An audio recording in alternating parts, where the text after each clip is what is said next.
Begin. Welcome back. This is your last section for Tuesday.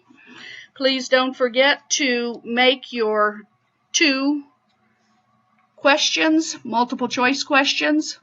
They must each be from a separate section of the lecture notes, these 3 sections. The question and your 4 options, one of which must be the correct answer. Email me the 2 questions with your name so that I can give you credit for attendance today. And we begin with the election of 1800. In the heated presidential contest of 1800, Adams and Jefferson were again the standard bearers of their respective parties. Here we have campaign banners. Thomas Jefferson pictured here. Thomas Jefferson, President of the United States. John Adams, no more. And this one shows John Adams here in the center. And during his administration, we had the XYZ affair, millions for defense, not a cent for tribute. And all the states lined up around supporting John Adams. Jefferson wins by a majority of 73 electoral votes to Adams's 65. The Virginian pulled the bulk of his strength in the South and in the West, particularly in those states where manhood suffrage had been adopted. Once again, you have split votes here. You got Pennsylvania with a split vote. You've got Maryland. You've got North Carolina with a split vote. The Virginian pulled the bulk of his strength in the, Jeffersonians, rejoiced wildly over the end of the Federalist reign of terror. But Jeffersonian joy was dampened by an unexpected deadlock. That through a technicality, Jefferson, the presidential candidate, and Burr, the vice presidential running mate, received the same number of electoral votes for the presidency. Under the Constitution, the tie could only be broken by the House of Representatives. Ultimately, this would be corrected by the 12th Amendment in 1804, 4 years later. John Adams ultimately would be the last and only Federalist president of the United States. And you're saying, wasn't George Washington a Federalist? Yes, he was. But because he didn't believe in political parties, he would have said, I am not a Federalist, I am not a party. So John Adams, the only Federalist president of the United States. His party sank slowly into oblivion and ultimately will disappear completely. Whatever their shortcomings were, the Federalists were of the elite. They boasted a much higher concentration of brains, talent, and ability than any other major American political party, past or present. Their political and financial leaders had built an enduring foundation for the new government. By 1800, the Federalists, blessed with more talent than wisdom, were out of place. They failed to get in step with the westward march of progress, and they were unable or unwilling to bend and appeal to the common man. Jefferson's inauguration. Jefferson was inaugurated president on March 4th, 1801. All of our presidents are inaugurated on March 4th. It is not until under Franklin Delano Roosevelt's administration that through a constitutional amendment, we moved the inauguration from March 4th up into January. It's always on March 4th unless March 4th fell on a Sunday, in which case then the inauguration was March 5th. He is inaugurated March 4th, 1801 in the swampy village of Washington, the crude new national capital. He is very similar to Washington in many ways. He is very tall, 6 foot, 2.5 inches tall. He has large hands, large feet, red hair. He is a very arresting figure. Believing that the customary pomp did not benefit his democratic ideals, he spurned a horse-drawn coach and simply walked over to the Capitol from his boarding house. And here you have his handwritten speech for his inaugural address. It was later printed up into format for the newspapers, so everyone, whether they could attend or not, could read the president's speech. As a widower, Jefferson was shockingly unconventional. His wife died long before he came to the presidency.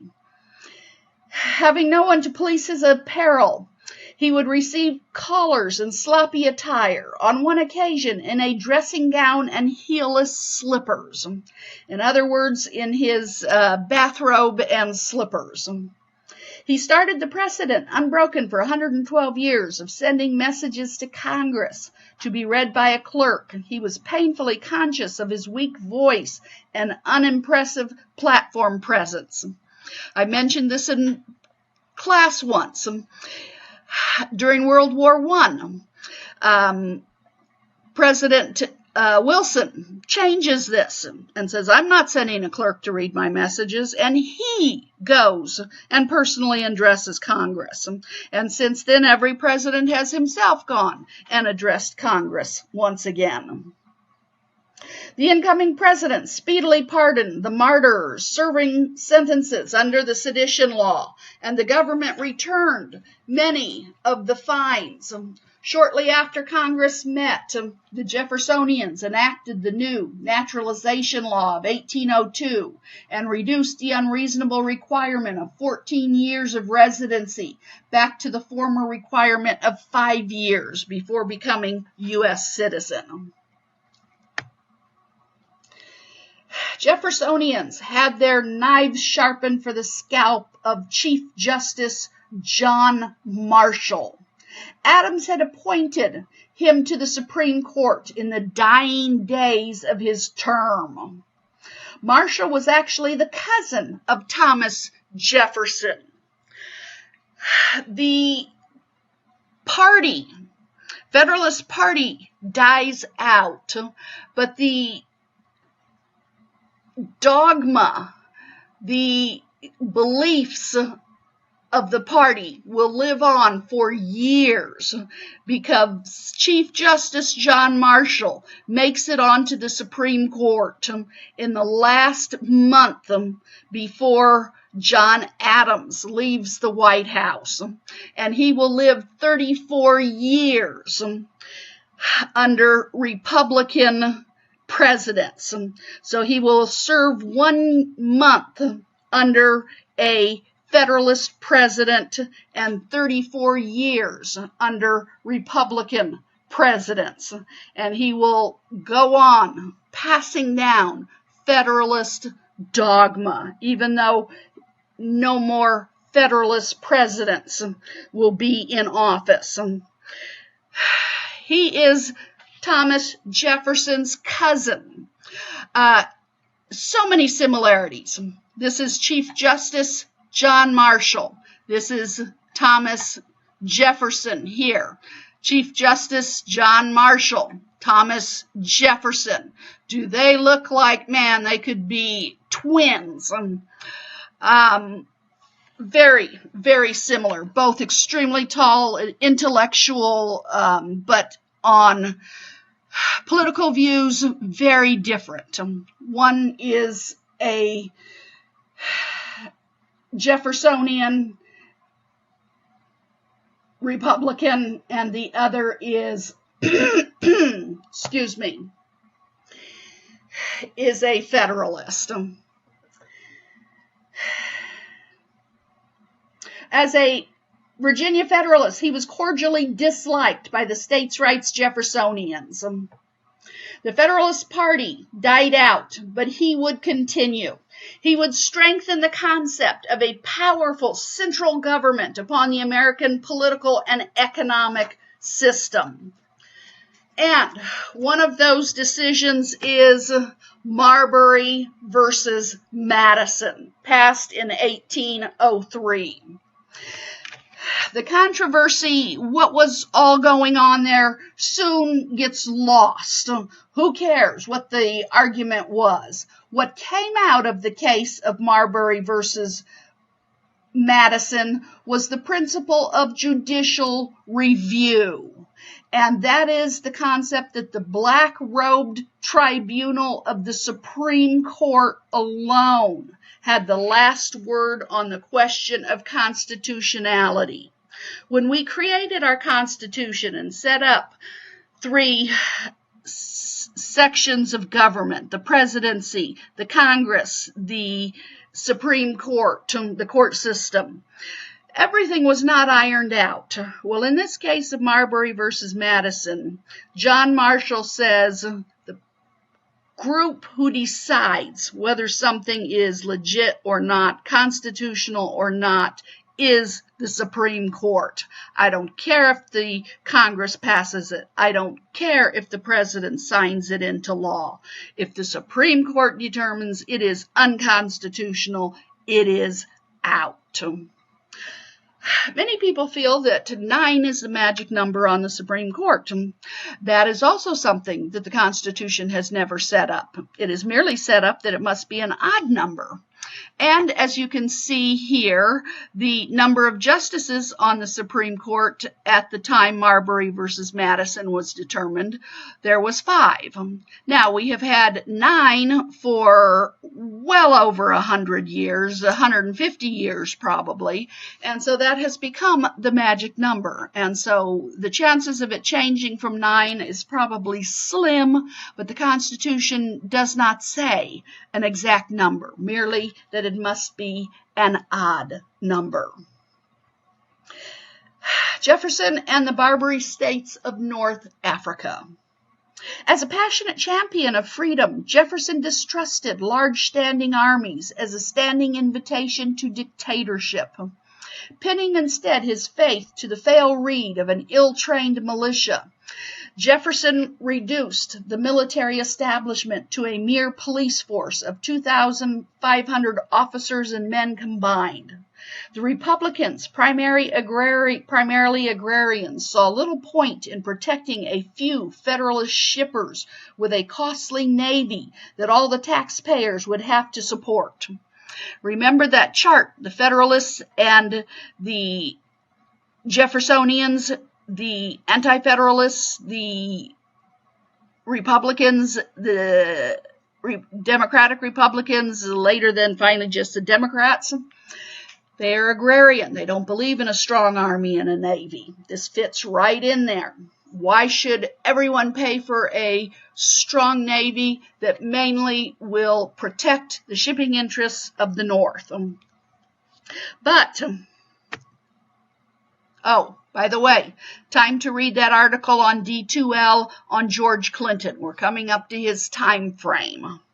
So don't forget about good old George Clinton. But harsh realities force a penny-pinching Jefferson to change his tune on navies and wars. Pirates of the North African states had long made a national industry of blackmailing and plundering merchant ships that ventured into the Mediterranean. So here we are there we are. In the United States, if we did any trade into this area, into the Mediterranean, we had to pay protection money. Well, now, preceding Federalist administrations had paid this protection money to operate in the Mediterranean Sea. Now in 1801, the Pasha of Tripoli, here is the city of Tripoli, dissatisfied with his share of protection money, informally declares war on the United States by cutting down the flagstaff of the American consulate. Jefferson therefore dispatches the infant navy to the shores of Tripoli, as related in the song of the U.S. Marine Corps. All of our different branches of the military all have their own anthem. And the Marine Corps starts off with, from the halls of Montezuma to the shores of Tripoli. The halls of Montezuma, that is Mexico City. When we get to the Mexican-American War, 1846 to 1848, we will charge into Mexico City. So that's when we go to the halls of Montezuma. Montezuma was the old Aztec king. He is no longer obviously in Mexico City. He's long dead, but we are storming his old bastion. So that's where we get that phrase from the halls of Montezuma to the shores of Tripoli. The shores of Tripoli is that other way. The Tripolitan War, when the Pasha of Tripoli chopped down our flagstaff at the consulate here at Tripoli. Vietnam is not a war. It is a police action. I'll bet you never knew we had such a thing during the Jefferson administration as the Tripolitan War. Yes, we did. It was an official war, as proclaimed here in the anthem for our Marine Corps. And many of you may know this tune. From the halls of Montezuma to the shores of Tripoli, we have fought our country's battles in air, on land, and sea. First to fight for right and freedom, and to keep our honor clean. We are proud to claim the title of United States Marine. Now, it has more verses, and normally if we were in class, I would put this on YouTube and have them officially sing it instead of me. But I love, I went too fast. Oh, hang on. What I absolutely love is this last verse. It is so cheeky. Here's health to you and to our corps, which we are proud to serve. In many a strife we've fought for life and never lost our nerve. If the Army and the Navy ever look on heaven's scenes, they will find the streets are guarded by United States Marines. Oh, isn't that naughty? They are saying to the Army and the Navy that if God needs protection, he will not call the Army and the Navy. Instead, he will call the Marines. Woohoo! Cheeky. Yes, after 4 years of intermittent fighting, Jefferson succeeded in extorting a treaty of peace from Tripoli in 1805. It was secured at the bargain basement price of only $60,000, a sum representing ransom payments for captured Americans. Foreign nations in general, and the Barbary cutthroats in particular, developed a wholesome respect for the U.S. small gunboats, which the Navy had used with some success in the Tripolitan War. They fascinated Jefferson. He believed that these frail vessels would prove valuable in guarding America's shores. Some 200 tiny gunboats were constructed democratically in small shipyards where votes could be made for Jefferson. Instead of going to New England where they know how to make boats, no, every little place up and down the coast, you build me a boat, because there are all these little boats, and all you and your kin and relations will now vote Jefferson, oftentimes mounting only one unwieldy gun. They were sometimes more of a menace to the crew than to the prospective enemy. So yes, they had had some success against the big gunboats in the Tripolitan War. But here, this one actually even has 3 guns.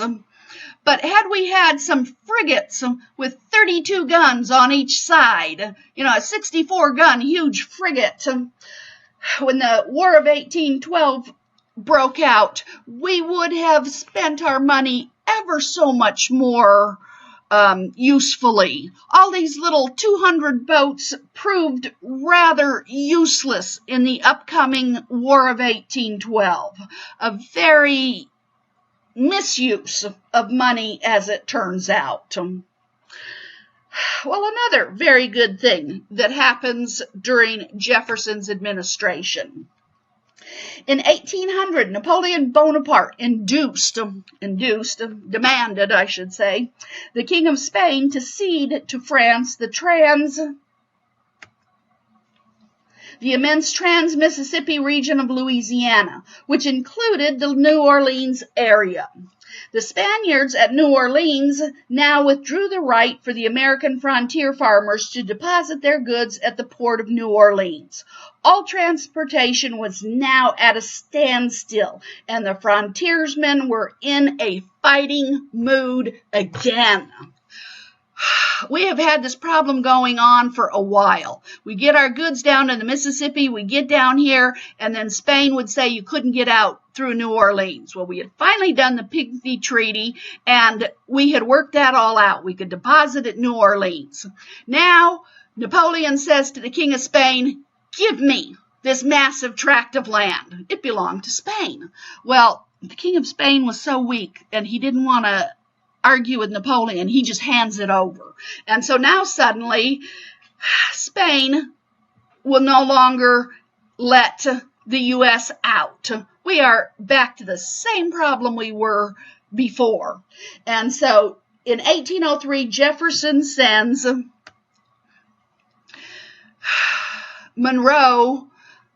James Monroe over to France to join hands with Robert R. Livingston, the regular minister already there, and the two are to negotiate with France's foreign minister Talleyrand in order to try and buy New Orleans for $10 million. And he says to Livingston, hey, if Talleyrand, where's my cursor here? If Talleyrand will throw anything to the West in as well, I will be more than happy to take it. But I will buy New Orleans for $10 million. That's what I'm after. I need this city of New Orleans. Well, right in the midst of this, and before before Monroe can even get over to Livingston, Napoleon changes his mind. And he suddenly says to Livingston, hey, how much would you give me for the entire Louisiana purchase? Monroe hasn't even arrived. Livingston doesn't even know about the $10 million. He knows none of this, and he is suddenly being proposed the entire Louisiana purchase.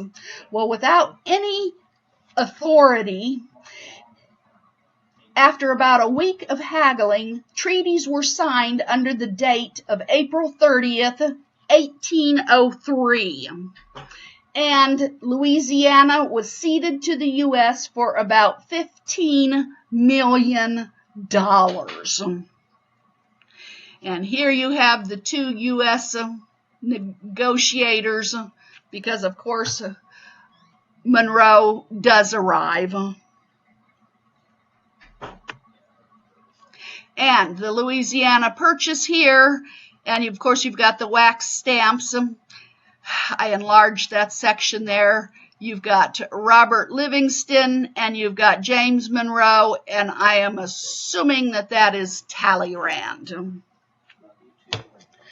When news of the bargain reaches America, Jefferson is startled. He is horrified.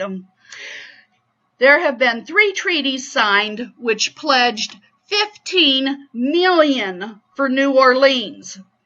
That's all I wanted. I wanted a city. Instead, I have bought this vast wilderness to the west, an area that more than doubled the size of the United States. What did I get? What did I get? This vast area could now be broken into states which could outvote the original founding states. The transfer did, though, establish a precedent that was to follow repeatedly, namely the acquisition of foreign territory and peoples by purchase. And here we've got it. Jefferson signing the document. At first, he was in a real dilemma. According to his beloved Constitution, the president did not have the authority to negotiate such a treaty, and he felt it was unconstitutional. If you go back to that list of the 2 parties, this violates what the president is allowed to do, strictly interpreting the Constitution. And nowhere does it say he can buy and sell peoples to expand the country. But his associates said, you do not have the time to put through a constitutional amendment because Napoleon will change his mind, offer the deal to someone else, and it will be over. The Senate registered their prompt approval of the transaction. Land-hungry Americans do not split constitutional hairs when confronted with perhaps the most magnificent real estate bargain in history, 828,000 square miles at about 3 cents an acre. Meanwhile, the Federalists argue that there is no constitutional warrant for this. What they're worried about is too many of these incoming people who will now settle this area will be voting Jeffersonian, not Federalist. They're looking more to the interest of their party than the growth of their country. Well, now that we have signed it, we own it, we have got to explore it. And we will do that on Thursday. This is now the end of Monday's lecture. Thank you so much for tuning in to your History Hour. Call up to Curtis. I need to stop this now.